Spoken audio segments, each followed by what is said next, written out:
evening to you. You're watching Vantage Point, and on this edition today, we'll be discussing about the weak rupee that's growing weaker by the day, and because of the volatile market or because of the investors losing confidence in the central bank. We'll be discussing that, and we'll be finding answers for that question today on this edition. And also the visit of the Indian Foreign Secretary in the backdrop of the Prime Minister visiting in May. Those are just few topics we'll be discussing today extensively on Vantage Point. And today, to bring those topics up, we have Dr. Dayathilaka with us. Thank you very much for joining us, Dr. Dayathilaka. Thank you, Stephanie. Good evening. Good evening. Well, a week has gone by, but what has really happened over the week? Is there any hope in the economy, in the financial market? Well, you've already set the stage for the discussion by talking about the rupee. Now, there's been a slow-mo downward spiral in the value of the rupee in relation to the dollar since the government came in. I mean, it hit 150 last year, and it's not stopped. So there doesn't seem to be a flow. Now, why is this? You mentioned one possible reason. I would say there are three. You can take your pick as to the combination. One, I think there's an agreement with the IMF to allow the rupee to float. Now, we've got to the IMF to help us out with what is said to be a debt crisis. The question then is, why is it that the Rajapaksa administration didn't need to go to the IMF? I mean, they went to the IMF way back when, but not in the second term, if I remember. So they were obviously managing the debt issue without having to go to the IMF and accept the stringent conditionalities. So it's very possible, I might even say probable, that the rupee is in free fall because of an IMF package. Doctor, if the IMF is established solely to give financial advice to governments, they're losing their sole purpose doing this. Well, I mean, look at Greece. The IMF has been as much part of a problem as part of the solution. And the Greek people have revolted against that. So, this is one possible source. There are two other possible reasons for the fall of the rupee. The second is the bond scam and the lack of confidence in the Sri Lankan securities market. I mean, there's been a huge withdrawal by an American firm. I think $400 million, and now we're down to 31 million because they've pulled out a huge amount of money. So long as the bond scam isn't cleaned up, there's suspicion as to whether somebody will manipulate the market again.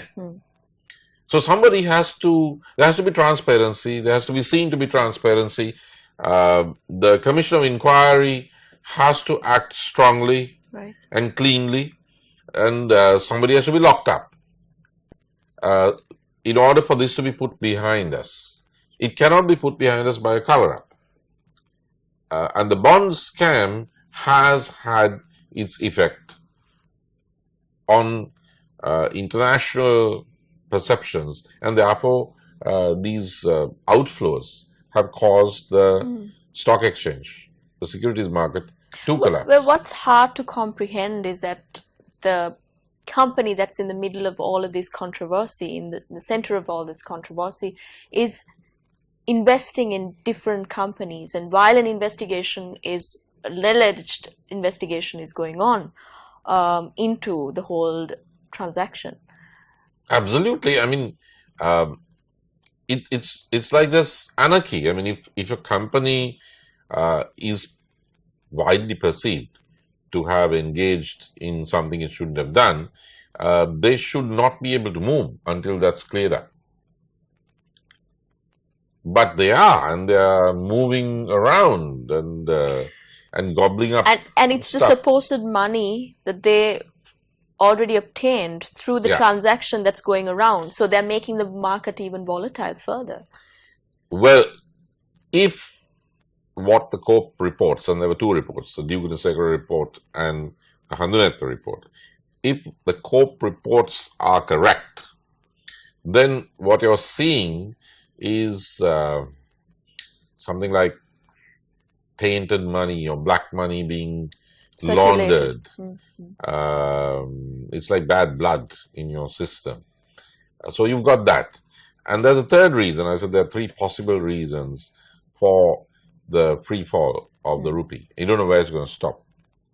And the third is sheer lack of a coherent economic policy and sheer bad economic management. Now, there are people with brains in the government. There's Dr. Indrajit Kumaraswamy, governor of the central bank. There's Eran Wickramaratne. There's Harsha De Silva. I don't agree with their philosophy. I agree more with Indrajit's. The others I find a little too neoliberal. But none of them are really in charge. So economic policy seems to be managed by some other personalities, highly placed personalities, the minister, the prime minister, another minister who's close to the prime minister, and so on. And then there's the Sri Lanka Freedom Party and the president, who's the leader of the Sri Lanka Freedom Party. So you don't have coherence.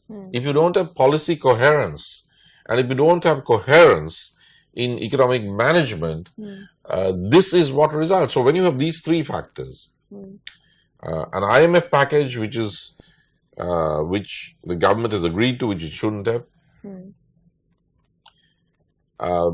the effects of the bond scam, the continuing effects of the bond scam, lack of economic coherence at the policy level and at the management level, and I might add a fourth point, which I didn't mention earlier, political volatility.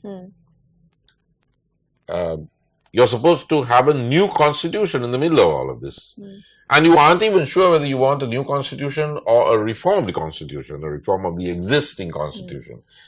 And the two parties in government have asymmetric views on this. So, without political stability that comes from an agreed upon direction, Stephanie, if you don't know whether you're going for a new constitution or a reformed constitution, that means you have not agreed on the destination of the journey you're supposed to be on together. How does it look to the outside world, to the investors? How does it look to domestic investors? So all these reasons, IMF package, bond scam, lack of a coherent policy and bad management, plus overall political instability is causing a severe economic crisis. Now, I'm not even talking about the drought. I'm talking about a burgeoning economic crisis which will take us in what I would call a Greek direction. Needlessly, because this government inherited, though it did inherit foreign debt, it inherited an economy where the growth rate was 6.5. Right. Well, with that, let's head into a short commercial break. But when we come back, we'll definitely talk about the constitutional reform, the much talked about constitutional reform, and much more. Stay tuned. Well, welcome back. You are watching Vantage Point. Well, just before the break, I said that we will definitely talk about the constitutional reform, the much talked about and the much awaited constitutional reform that was said to be on the pipeline long time ago, which is has not yet come to the table. Well, is the negotiation going on? Why is it there so much time that's been taken? Is there any closed-door negotiations that are going on, even though it has not emerged through the media? What's really going on, Doctor? what's going on is the enacting of the fable we learned about when we were children. You remember the story about the fox and the stork who invited each other to dinner. So when the stork came over to the fox's home, the fox served soup in a plate which he could eat out of, but the stork could not. And when the stork reciprocally invited the fox to her place for dinner, she served the soup in a big kind of vase or vase, as we call it, and she could put her beak right in, and the fox couldn't eat out of that. Now, what's happening is this: if you have to go back to the original draft of the 19th Amendment to the Constitution, presented by Prime Minister Wickremesinghe, which was then challenged in the Supreme Court. And the Supreme Court knocked off, or rather said, look, if you're going to do this, you have to go for a referendum. It came back to Parliament. The Parliament decided that, okay, we are not going for a referendum, we will knock these bits out. And President Sirisena came over to Parliament and he put together a very broad coalition in support of the 19th Amendment, which ranged from Wickremesinghe to Veeravangsha, leaving only one person out, that is Rear Admiral Sarath Weerasekara. Now, what was in the original 19th Amendment that Prime Minister Wickremesinghe presented, which was dropped? I remind you of this because when the Prime Minister presented the 19th Amendment as finally negotiated, when he presented it in Parliament, he made a speech in which his dismay was very clear. He said, this is just an interim measure. We will be going for a new constitution next year to abolish the executive presidency. So, what happened was that the original draft of the 19th Amendment, as presented by the PM, said that the President shall always act in accordance with the advice of the Prime Minister. In other words, the President is lower than the Prime Minister. The Supreme Court said, hey, if you want to do that, you've got to go for a referendum. Then the President and Parliament decided, no, we are not going to do that. We are going to stick with what the Supreme Court says is okay to do with a 2/3 majority. And then the President got everybody, including the JO, and they passed the 19th Amendment. Now, the Prime Minister has been very dissatisfied with that. And that's why the UNP is pushing for a new constitution. And it's pushing for a new constitution because it wants to do what the PM tried to do with the original draft of the 19th Amendment. And that is to shift power to himself, where executive power moves from the President to the Prime Minister, i.e. to Prime Minister Wickremesinghe. Now, there are three other personalities or parties that are involved in this. Foreign Minister Mangala Samaraweera is pushing for a new constitution because, as Zaid Al Hussain, the UN High Commissioner for Human Rights, said in a formal presentation to the UN Human Rights Council last year, the government of Sri Lanka's ministerial representative, i.e. the Foreign Minister of Sri Lanka, has assured him that there will be a new constitution in which international law is embedded, which would enable the last months of the war to be looked at through the prism of international law, and those guilty of allegations of war crimes, if proved, would be punished under international law, which you can't do now because it's not part of your constitution. Right. So it's Foreign Minister Samaraweera who is the second person who has been pushing for this. Then there is former President Chandrika Bandanayake Kumaratunga, who said on television the other day that, well, people ask whether the 13th Amendment isn't enough, but if the 13th Amendment were enough, would we have had 30 years of war? Now, that sounded very silly to me because the logical conclusion is that the war ended without going beyond the 13th Amendment. I mean, so the war went on because the Tigers weren't satisfied with the 13th Amendment. It didn't mean that the 13th Amendment wasn't enough. It wasn't enough to satisfy the Tigers. Therefore, they continued to fight, and they were defeated without any change to the 13th Amendment. The 13th Amendment wasn't even in operation. It was suspended. Finally, you have the TNA. Now, the TNA has never been satisfied with any Sri Lankan constitution. It opted out of the 1978 constitutional process, not because of the 6th Amendment, which was only in 1983, but it opted out already in 78 when the new constitution had come in. It opted out of the 1972 constitution. But we see the TNA pushing hard to get this constitution The TNA across. is pushing hard for a de facto federal constitution. Now, federalism is not separation. Federalism in some countries, such as Sri Lanka, with 80 million co-ethnics in Tamil Nadu, 18 miles away, can open the door to secession, but it is not secession per se. But the TNA is pushing for a constitution that is non-unitary. They've clearly said you can't solve this within the unitary framework. So these are the four players who are pushing for a new constitution. However, President Sirisena has not said that he is for a brand new constitution rather than a constitutional change. Now, that is the point that I seek to make. Sri Lanka needs a constitutional change, but does it need a change of constitution? I don't think so. I think we need reforms, amendments. Well, Doctor, can you connect that to, when you connect the dots, can you connect it to the visit of the Foreign Secretary of India? Well, the Foreign Secretary of India, I don't think is pushing for a new constitution. He's obviously pushing for... But TNA has had discussions with the TNA. Not only has the TNA had discussions, Stephanie, I was horrified to read in a report by a very respected Indian journalist, P.K. Balachandran, in the New Indian Express, that the TNA had actually complained about President Sirisena to the Foreign Secretary of India. Now, I know the Foreign Secretary of India. I'm sure he didn't respond to that complaint. But I was thinking, this is outrageous.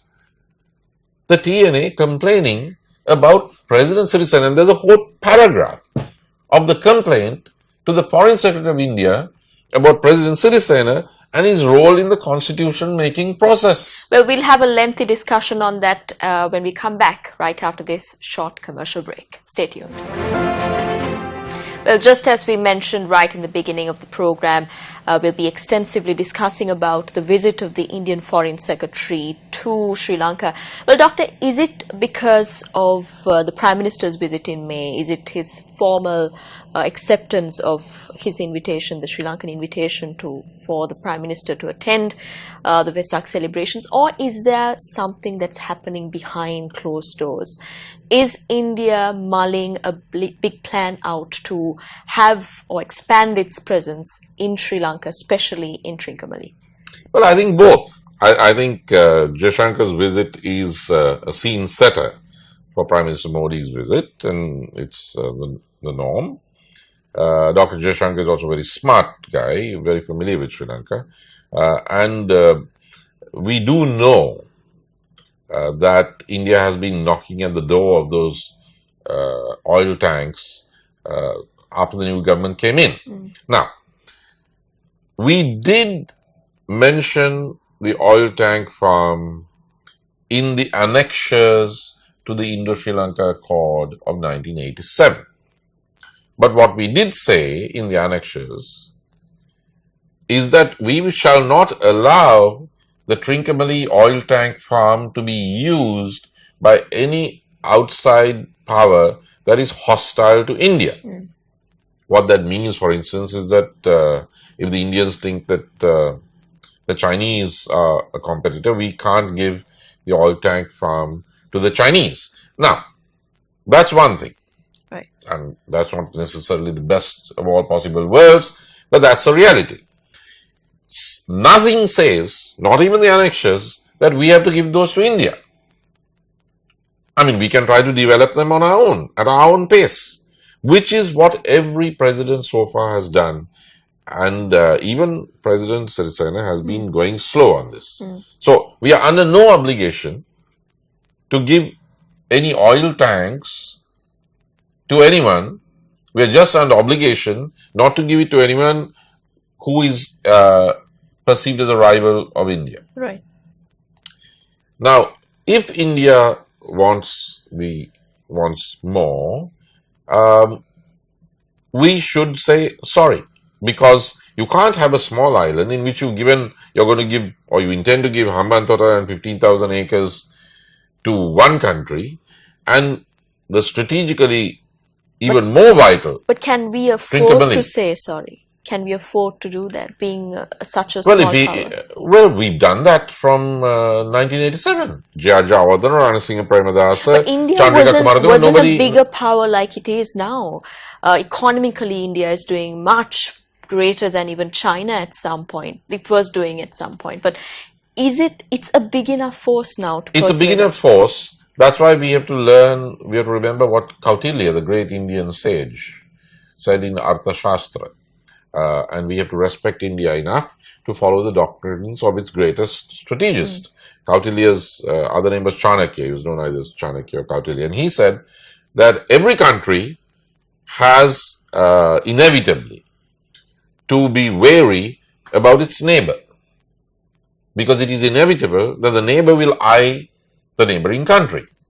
So, when you have Trincomalee, which is in the eastern province, which is a majority Tamil speaking area, and you're pushing, the government is hoping to go even beyond the 13th Amendment and have an autonomous council in that area.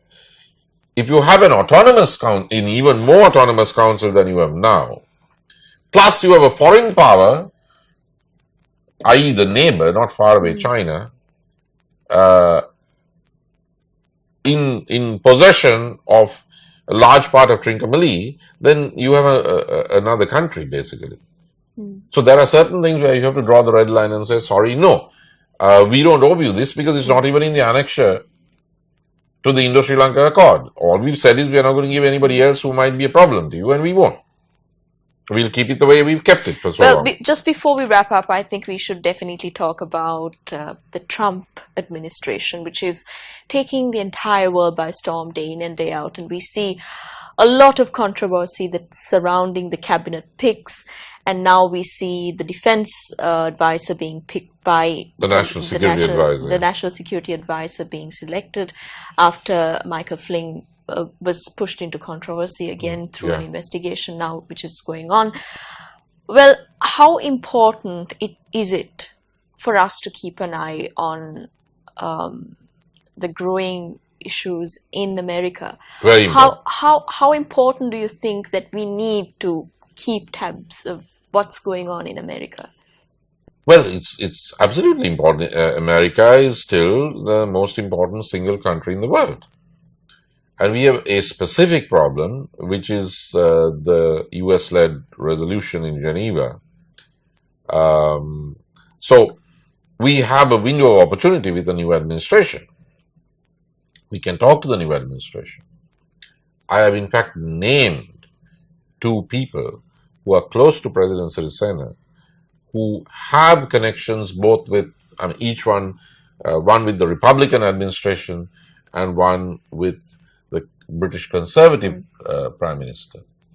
The grandson of former President Jayawardena, Pradeep Jayawardena, who is an SLFP organizer in the Sirisena wing of the SLFP, for Gampaha, is somebody who knows all these guys in the new Trump administration. His grandfather, President Jayawardena, was received by Ronald Reagan in the White House, and they even got Frank Sinatra over to sing My Way. But Pradeep Jayawardena has contacts with the new Trump administration, with all the guys who are advisors, because when he was a diplomat, he had these contacts, some of which he inherited from his granddad. But the younger ones he knows. Now, President Sirisena can use him as a special presidential envoy to talk to Lieutenant General McMaster, for instance, the new National Security Advisor, and to other members of the Trump strategic and policy-making circle. Then we have Professor Rajiva Vijayasinghe, who was at Oxford with Theresa May and is a friend of ours.